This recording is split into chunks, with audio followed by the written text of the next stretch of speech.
As the great Buddha once wisely said, "The mind is everything. What you think you become." When life feels uncertain, when the future is blurry and your heart is heavy, it's not always the situation that drowns you. It's your own mind, the endless thoughts, the imagined fears, the weight of what if. In these moments, your mind becomes the battlefield, and the real struggle is not outside of you, it's within. But Buddhism offers something rare in today's chaotic world, a way back to stillness, even while the storm rages on. It teaches us that peace isn't something you chase or find in the outside world. It's something you return to, a quiet place inside you that never left, only forgotten. In this video, we'll walk a path rooted in ancient wisdom, a path that shows you how to breathe again, how to let go, and how to stop being at war with your own thoughts. Take a deep breath. This is your moment of return. 1. Your thoughts are not always the truth. One of the most powerful teachings in Buddhism is that your mind is not always your friend. It doesn't always tell the truth.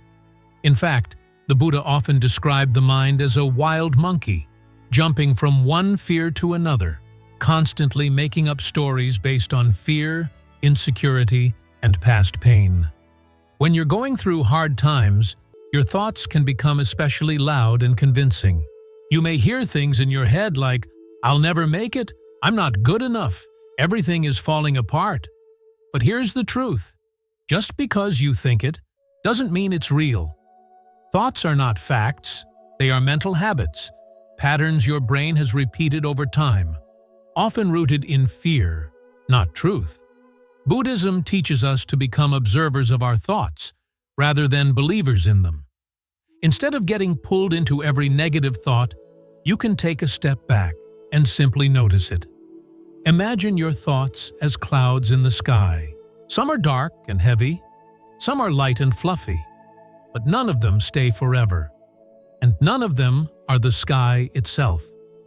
You are the sky, your awareness, your presence, your inner stillness. That is your true nature. The clouds are just passing moods. So, when a worried or fearful thought comes, practice saying, "Ah, that's just a thought.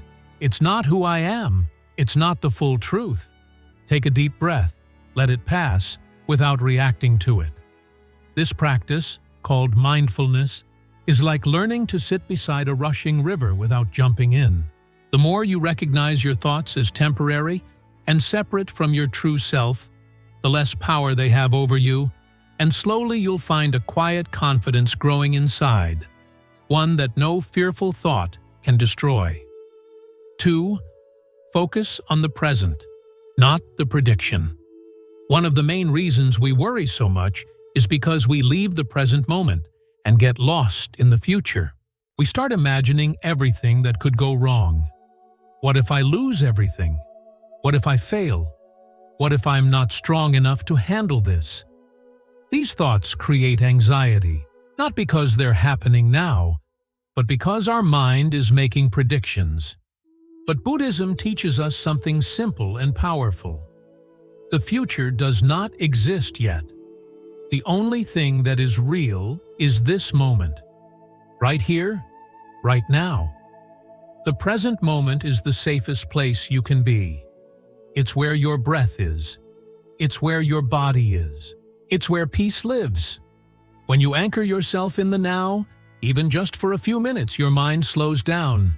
You begin to realize that, in this moment, you are okay. You are breathing. You are alive. You are safe.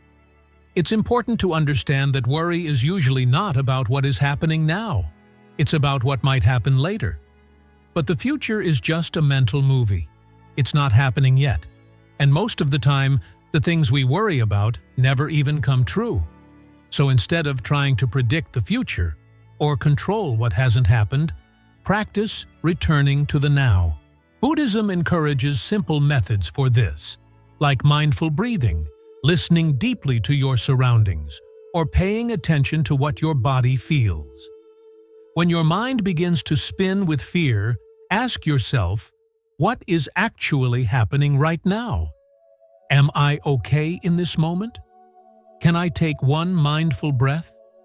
These small practices pull you out of the storm of what-ifs and back into the calm of what is.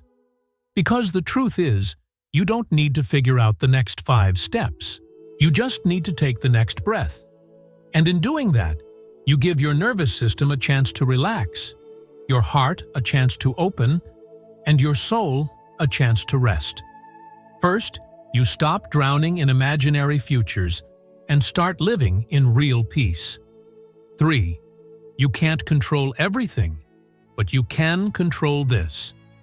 One of the biggest sources of worry and stress is the desire to control everything around us. We want things to go according to plan. We want people to treat us a certain way. We want our efforts to guarantee success. But life rarely listens to our plans. The weather changes. People disappoint us. Situations fall apart. Unexpected problems show up without warning. And when things don't go how we imagined, we feel helpless, frustrated, or scared. But Buddhism teaches us a life-changing truth. Trying to control everything is a cause of suffering. Why? Because control is an illusion. The more you try to grip tightly, the more things slip out of your hands. It's like holding sand in your fist. The tighter you squeeze, the more you lose. Real peace doesn't come from controlling the outside world. It comes from mastering your inner world. Here's what you can control: your breath, your response, your mindset, your energy, your actions, your presence. You can't stop the storm, but you can choose to stand calmly in the rain. You can't stop people from saying hurtful things, but you can choose not to let their words poison your heart. You can't guarantee success, but you can give your best, stay present, and let go of the outcome. In Buddhism, this practice is called equanimity, a balanced, peaceful mind that stays steady even when life feels chaotic. It doesn't mean you give up or stop caring. It means you shift your energy from controlling to responding wisely. For example, when someone speaks with anger, you can choose to breathe instead of react. When your plans fall apart, you can choose to trust that a new path may be opening. When uncertainty appears, you can choose faith over panic. This isn't easy, but the more you practice it, the more you realize how powerful you really are. Not because you control the world, but because you don't let the world control your peace. So, when your heart feels overwhelmed, remind yourself gently, I don't need to control everything. I only need to control how I respond. That's where your strength lives. That's where worry begins to fade. And that's where true inner freedom begins. For your worst days still built you. It's easy to look back on the hardest moments of your life and wish they had never happened. When you were at your lowest, whether it was facing loss, heartbreak, failure, or disappointment, you probably felt broken, alone, and unsure if you could ever recover. But here's a truth that Buddhism teaches us. Those painful moments were not wasted. They were the bricks that built your strength, your compassion, and your wisdom. Think about a seed pushing its way through dark, heavy soil. At first, it feels the weight of earth pressing down on it. It might struggle and crack, but without that pressure, it could never sprout. Those very forces that felt like they were crushing it also gave it the power to grow upward toward the light. In much the same way, your worst days pressed on you, but they also pushed you to become more resilient. Every time you experienced suffering, you had to face difficult feelings, grief, anger, fear. You may have wanted to run away, blame someone else, or give up entirely. But when you stayed present with your pain, when you acknowledged it instead of hiding from it, you learned something invaluable about yourself. You discovered how deep your capacity to heal could be. You uncovered hidden strengths you didn't know you had. You learned that even when you felt powerless, you still had choices. The choice to breathe, to continue, to reach for hope. In Buddhism, this process of transforming suffering into wisdom is called turning poison into medicine. Just as a skilled alchemist turns a harmful substance into something healing, you turn hardship into understanding, empathy, and inner peace. Your worst days taught you humility, because you learned that you are not in control of everything. They taught you compassion, because you now know what it feels like to hurt, and you can extend kindness to others in pain. They taught your patience, because healing never happens overnight. And they taught you gratitude, because when you finally emerged on the other side, you saw life's simple blessings with fresh eyes. So, the next time you're tempted to despise the past, remember this. Each painful chapter of your life played an essential role in shaping who you are today. Without the struggles, you wouldn't appreciate peace. Without the failures, you wouldn't value success. And without the low points, you might never reach for something higher. Embrace your history as a teacher, not an enemy. Bow to the lessons learned, even the harsh ones, because in Buddhism, every moment of suffering is an opportunity to awaken to your own strength, compassion, and the unshakable peace that lives within you. 5. Not everything deserves a reaction. When life throws challenge your way, insults from others, unexpected setbacks, or moments of self-doubt, it's natural to feel an immediate urge to respond. Our minds are wired to react swiftly. Someone says something hurtful, and we lash back. A problem arises, and we panic. Yet Buddhism teaches us that every reaction costs a piece of our peace. If we allow ourselves to be pulled into every conflict, our energy becomes scattered, and worry takes root more deeply. Imagine your mind as a vast, calm lake. When a pebble is thrown, ripples appear. But if the lake remains tranquil, the ripples eventually subside. However, if the lake's surface is already turbulent, even the smallest pebble creates waves that grow and persist.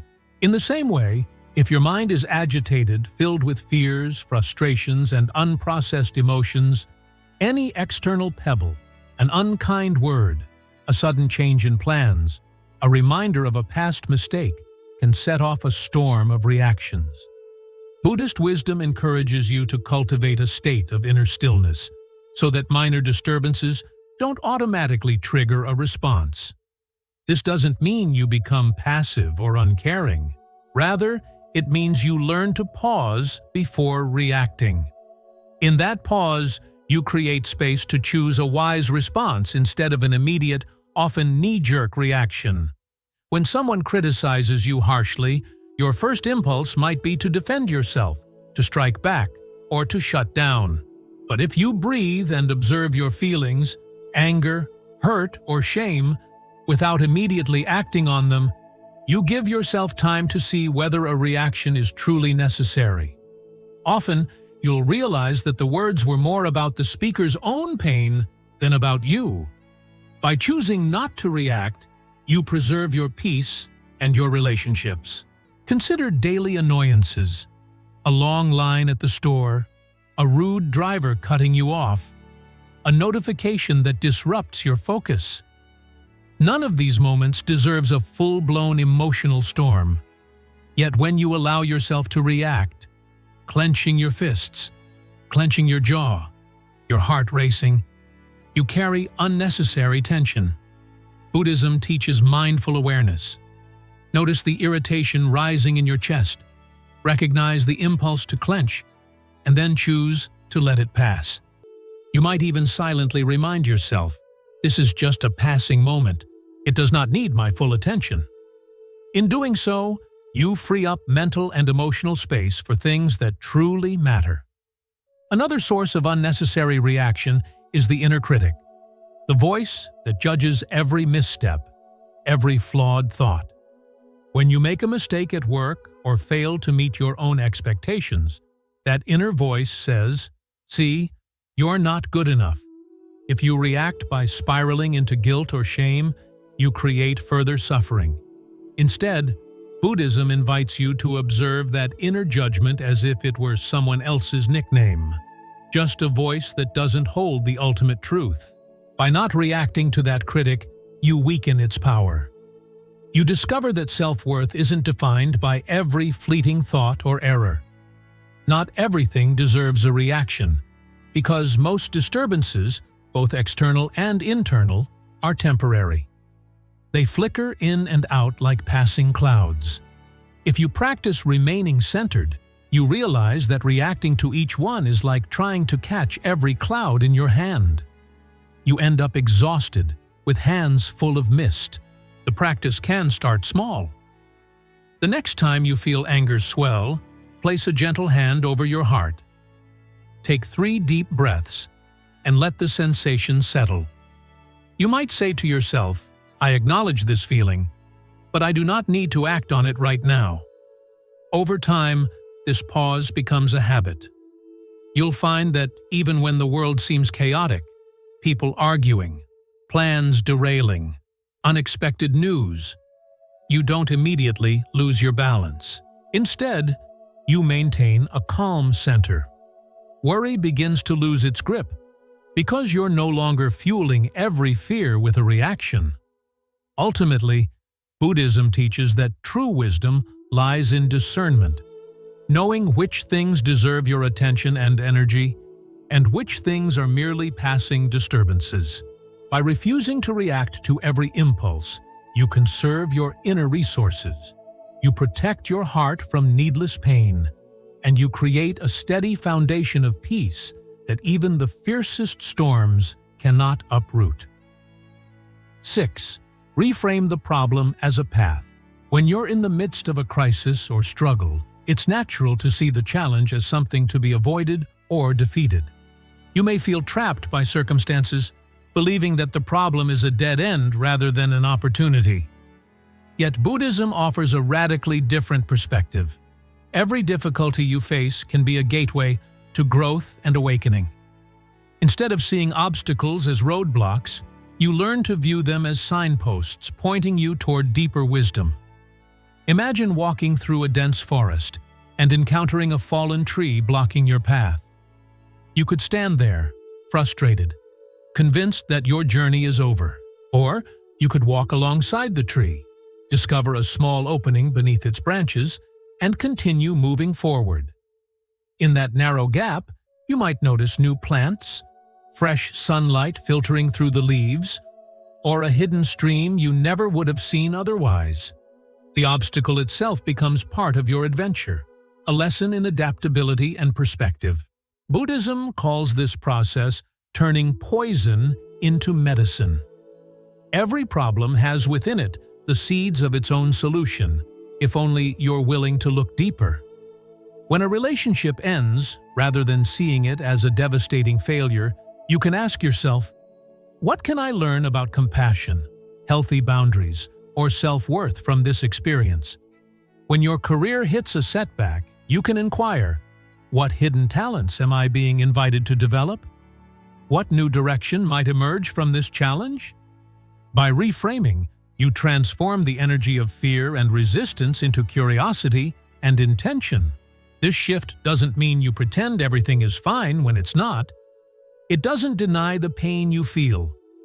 Instead, it invites you to lean into the discomfort long enough to discover its hidden gifts. Buddhism teaches that suffering reveals the roots of attachment, aversion, and ignorance, the very patterns that keep you trapped in cycles of stress and worry. When you face the hard truth of your pain, you gain insight into why certain situations make you suffer. Perhaps you realize that you've been clinging to a specific outcome, or that you're resisting change because it feels too uncertain. In recognizing these patterns, you begin to loosen their grip. The practice of reframing also involves trusting that the universe has a wisdom beyond your immediate understanding. When the Buddha was confronted with painful questions about life and death, he didn't try to force answers. He sat in silence, observing the nature of reality. In your own life, when a problem arises, pause and breathe before reacting. Notice the story your mind wants to tell, how it might exaggerate the problem or assume there's no way out. Then gently ask, is there another way to see this? What might this circumstance be teaching me? As you cultivate this mindset, you become less reactive and more responsive. You create space to see not only the difficulty, but also the possibility within it. When you reframe challenges as paths, you begin to appreciate the richness of the journey itself. Buddhism emphasizes that life is impermanent and ever-changing. Joy and sorrow flow hand in hand. By embracing this fluidity, you're no longer a passive victim of circumstances, but an active participant in your own awakening. You start to notice how each trial refines your character, strengthens your patience, and enlarges your capacity for compassion. Even when the path feels treacherous, when heartbreak, illness, or failure looms large, you can walk it with intention, knowing that every step brings valuable insight. Over time, this practice of reframing becomes second nature. Difficult situations no longer paralyze you, but invite you to step forward with curiosity. Worry loses its power because you're no longer obsessed with trying to avoid discomfort. Instead, you're focused on learning from it. You trust that every problem, no matter how daunting, holds a lesson that will guide you toward greater clarity and inner peace. In this way, Buddhism transforms suffering into a powerful teacher, showing you that what you once viewed as a closed door was simply an invitation to discover a new path. 7. Faith is the antidote to fear. Fear often thrives in uncertainty. Imagine standing at the edge of a dark forest, not knowing what lies within. Your mind conjures every possible danger, and your heart pounds with apprehension. In Buddhism, faith, sometimes called saddha in the Pali language, is not blind belief, but an inner confidence rooted in experience. It's the light that helps you move forward even when you cannot see the entire path. When hard times darken your outlook, faith becomes a shield, allowing you to stand tall amid uncertainty. First, understand that fear often arises because the mind tries to predict outcomes it cannot control. When you ask, "What if I fail?" or "What if my worst nightmare comes true?" you are projecting possible futures onto a blank screen. Buddhism teaches that this projection is like watching a scary movie in your mind. Your imagination writes the most frightening script. Faith interrupts this by reminding you that you don't need to know the ending to take the first step. By practicing simple actions like pausing to notice your breath or remembering past times when you overcame challenges, you build an inner trust that life can unfold wisely, even if you don't have all the answers. Next, understand that faith comes from real experience, not from motivational quotes. Think about times in your life when you faced difficulties, maybe an unexpected illness, a broken relationship, or a financial problem, and still found a way through. Remember how even without seeing the solution at first, you found strength within yourself, resilience, creativity, or the help of friends or strangers. Those moments prove that support is available, sometimes from your own heart, sometimes from the world around you. By recalling these times, you nourish the seed of faith. If I made it through before, I can trust myself to face uncertainty again. Another way Buddhism builds faith is through the idea of impermanence, anicca. Everything changes, including your situation, emotions, and even your body. When you realize that no painful moment lasts forever, you start to trust the natural rhythm of life. Just as storms always pass, your present challenges will pass as well. Accepting this truth doesn't mean becoming inactive. Instead, you understand that both good and difficult times come and go. With this awareness, you can rest more calmly in the present, knowing that today's fear will not remain. Faith also grows through community and the support of wise teachers, whether through scriptures, meditation guides, or caring friends. In early Buddhist communities, people gathered to listen to the Buddha's teachings and share their experiences. This shared faith reminds you that you are not alone in what you face. Others have walked similar paths, found ways to heal, and discovered peace. When you hear stories of monks staying calm during crises or practitioners turning suffering into compassion, it plants a seed within you. If they could do it, maybe I can too. These examples strengthen your belief that change and healing are possible. Buddhism also teaches that faith and effort work together. Faith is not about waiting for miracles. It is about actively taking part in practice.